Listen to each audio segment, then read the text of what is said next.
अस्सलाम वालेकुम dear students, welcome to my channel chemistry by Dastagir. और बच्चों, क्या आपको पता है किसी भी कंपाउंड का, दुनिया में कोई भी कंपाउंड है, उसका फार्मूला लिखना मुश्किल नहीं है। और इसका जो राज छुपा है वो ऑक्सीडेशन नंबर में है। तो हम ऑक्सीडेशन नंबर अप्लाई करते हुए किसी भी आयनिक कंपाउंड का फार्मूला डिस्कस करेंगे बहुत ही अच्छे अंदाज से। और आपको पता है कि केमिस्ट्री की न्यू बुक 10th क्लास की chapter number 16, look at this, और लेक्चर नंबर इसका है 2 और टॉपिक ऊपर मेंशन किया हुआ है। Got it? तो हम लिख सकते हैं किसी भी कंपाउंड का फार्मूला कैसे, अगर हमें पता हो उसका ऑक्सीडेशन नंबर उसके कॉन्स्टिट्यूएंट एलिमेंट्स का जिससे वो कंपाउंड मिलके बना है। और प्रेडिक्ट टेबल में और इलेक्ट्रॉनिक स्ट्रक्चर में एटम की ये मदद करते हैं हमें प्रिडिक्ट करने में ऑक्सीडेशन नंबर किसी भी एलिमेंट का। ठीक है। और जो फार्मूला आता है किसी कंपाउंड का वो हम लिख सकते हैं कैसे, ऑक्सीडेशन नंबर जो होता है एटम का जो एक कंपाउंड में मौजूद होता है। मिसाल के तौर पर आप लिख सकते हैं कैल्शियम क्लोराइड का फार्मूला इस तरीके से, यू नो वेरी वेल कि जो कैल्शियम है वो ग्रुप 2 प्रेडिक्ट टेबल में जो ग्रुप 2 है उससे बिलोंग करता है। और ग्रुप 2 के जो एलिमेंट्स होते हैं उनका जो ऑक्सीडेशन नंबर होता है सबका वो क्या होता है, +2। और जो ग्रुप 17 के एलिमेंट्स हैं, फरहान कल बाजार INT या फैसलाबाद कल बारिश आई, तो उसका जो ऑक्सीडेशन नंबर है वो कितना होता है, वो होता है -1। Is it clear? अब आप देखें यहाँ पे इस डायग्राम को आपने देखना है, दिस वन। अब कैल्शियम का तो हो गया +2 और क्लोरीन का हो गया -1। तो हम इसको क्या करेंगे, क्रॉस एक्सचेंज मेथड से क्रॉस कर देंगे, इनकी जो वैलेंसी है वो क्रॉस कर देंगे। तो देखें ये जो -1 है ये इधर आ जाएगी, 1 लिखते नहीं है, +2 इधर आ जाएगा, नीचे आके पॉजिटिव ख़त्म कर देंगे। तो देखें कितना आसान, आप किसी भी केमिकल कंपाउंड का इस तरह केमिकल फार्मूला लिख सकते हैं, डैट इज़ वेरी इजी। इस तरह आप गैस करें कि H2O का जो केमिकल फार्मूला है H2O ही क्यों है। ठीक है, और आपको इसका लॉजिक इंशाल्लाह मिलेगा। नेक्स्ट, अब जो ओवरऑल जो इस कंपाउंड के अंदर ऑक्सीडेशन नंबर का सम होता है वो क्या होगा, वो 0 होगा, क्योंकि +2 -2, क्योंकि +2 और -2, तो ओवरऑल क्या आ जाएगा, 0। यानी कि ये एक न्यूट्रल कंपाउंड है। उसके बाद ये एग्जांपल नंबर 16.4 वो कह रहा है कि right the chemical formula of aluminium oxide with the help of oxidation number of the elements involve. जो एलिमेंट्स इसमें इन्वॉल्व हुए हैं एल्युमिनियम ऑक्साइड कंपाउंड बनाने में, तो आप उनके ऑक्सीडेशन नंबर की मदद से इसका केमिकल फार्मूला लिख सकते हैं। और आपको पता है कि जो एल्युमिनियम है वो पीरियोडिक टेबल में ग्रुप किससे बिलोंग करता है, 13 से। तो इसलिए उसका जो ऑक्सीडेशन नंबर होगा वो क्या होगा, वो होगा +3। और ऑक्सीजन का ऑलमोस्ट कंपाउंड में कितना होता है, -2।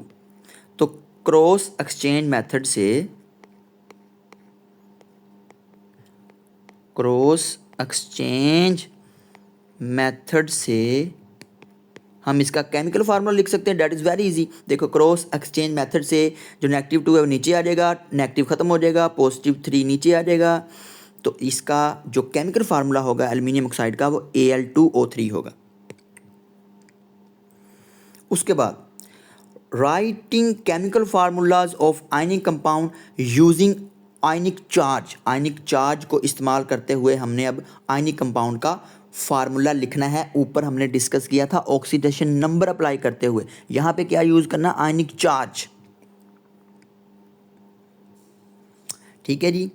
तो वो कहता है कि आप फार्मूला लिखो पोटाशियम परमैंगनेट का, look at this, potassium permanganate का आपने उसका फार्मूला लिखना है। तो आपको पता है कि जो परमैंगनेट आयन होता है उसके ऊपर -1 चार्ज होता है, ठीक है। और पोटाशियम पहले ग्रुप से बिलोंग करता है, +1 होगा। तो क्रॉस एक्सचेंज मेथड से 1 हम लिखते नहीं हैं, इसलिए इसका आ जाएगा KMnO4। That is very easy, ठीक है। तो पोटाशियम परमैंगनेट लफ्ज़ उसने बोला है, तो हमने उसका केमिकल फार्मूला यहाँ पे लिख दिया है, जो रूल्स हमने ऊपर पढ़े हैं।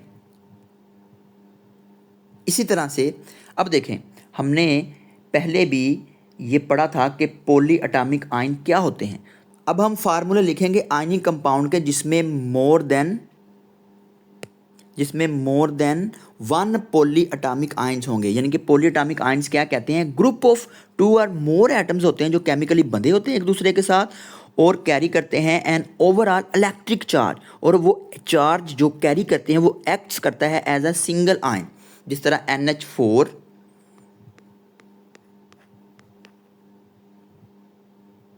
पॉजिटिव, ठीक है। तो ये देखिए पॉली एटॉमिक आयन है, ग्रुप ऑफ एटम है, इसके अंदर 2 या 2 से ज़्यादा एटम है, केमिकली बंधे हुए हैं और ओवरऑल इलेक्ट्रिक चार्ज एक्ट करेगा एज अ सिंगल, ठीक है।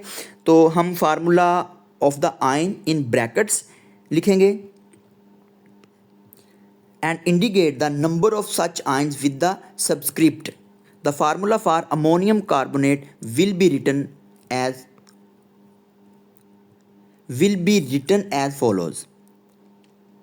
देखें, तो इसको आपने ज़रा अच्छी तरह से नोटिस करना है कि -2 जो है वो नीचे आ जाएगा। ये देखें यहाँ पे क्रॉस एक्सचेंज मेथड लग गया, तो हमने ब्रैकेट डाली, ब्रैकेट के बाद NH4 के बाहर 2 आएगा, उसके बाद जो पॉजिटिव है वो हम लिखते नहीं हैं, वो नीचे आ जाएगा यहाँ पे।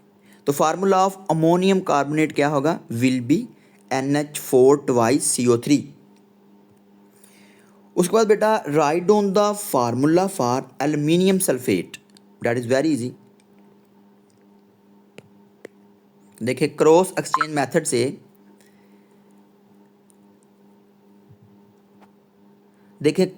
एक्सचेंज मेथड से हम इसको जो -2 है वो नीचे आ जाएगा, ये वाला इधर आ जाएगा, ये वाला इधर आ जाएगा, और जो +3 है ये ब्रैकेट के बाहर हम डालेंगे सल्फेट SO4 जो इर्द गिर्द ब्रैकेट लगी हुई है उसके बाहर हम डालेंगे ये ऐसे। तो फार्मूला ऑफ एल्यूमिनियम सल्फेट आ जाएगा ये आपने क्रॉस एक्सचेंज मेथड का कंसेप्ट ज़रा अच्छे से क्लियर कर लेना है। Example of several poly atomic ions जो कि हम डिस्कस करेंगे टेबल नंबर 16.1 के अंदर, बहुत ईजी। राइट द फार्मूले of following ionic compound with the help of charges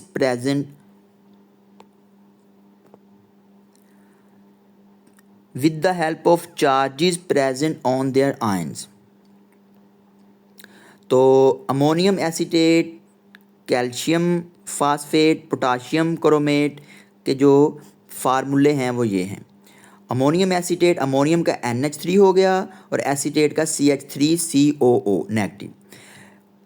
calcium phosphate का कैल्शियम का Ca, फास्फेट का PO4, ठीक है, ट्वाइस, ये पूरा मिलके बन गया। पोटाशियम क्रोमेट का K2CrO4। तो ये क्विक चेक के अंदर जो क्वेश्चन थे वो भी हमने डिस्कस कर लिए, पूरा टॉपिक भी डिस्कस कर लिया। विद इन फ्यू मिनट्स इसको आपने अच्छी तरह से लर्न कर लेना। ओके, अपना ख्याल रखिएगा। अल्लाह हाफिज़।